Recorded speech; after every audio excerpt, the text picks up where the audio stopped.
ఓవైపు పోలీస్ కేసులు, మరోవైపు సొంత సామాజిక వర్గంలోనే వ్యతిరేకత.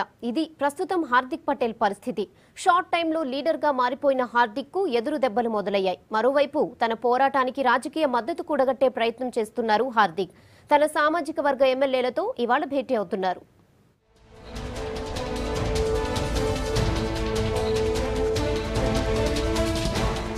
రిజర్వేషన్ పోరాటంతో కేంద్ర సర్కార్కు సైతం చెమటలు పట్టించిన పటీదార్ అనామత్ ఆందోళన చీఫ్ హార్దిక్ పటేల్కు ఎదురుగాలి వీస్తోంది.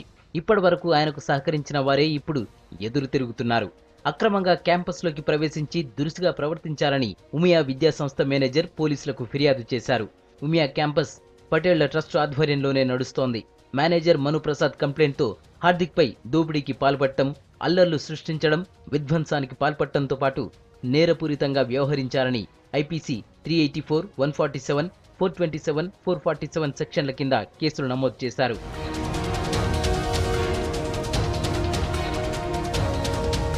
హార్దిక్ పటేల్పై నిరసనలు స్టార్ట్ అయ్యాయి. ఉమియా క్యాంపస్లో హార్దిక్, అతని మద్దతుదారుల ఆందోళనపై స్థానిక యూత్ సీరియస్గా రియాక్ట్ అయ్యారు. స్వప్రయోజనాల కోసం ఉద్యమాన్ని వాడుకుంటున్నారని ఆరోపిస్తూ అతని దిష్టి బొమ్మ దహనం చేశారు.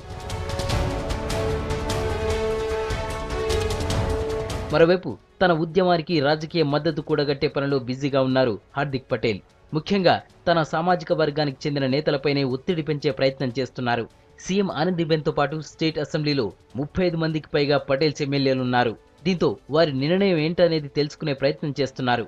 ఇందులో భాగంగా ఇవాళ ఎమ్మెల్యేలతో భేటీ కానున్నారు హార్దిక్. రిజర్వేషన్ పోరాటానికి ఎమ్మెల్యేలు మద్దతిస్తారా లేక సర్కార్ నిర్ణయానికే కట్టుబడి ఉంటారా అనే విషయంపై క్లారిటీ తీసుకోనున్నారు.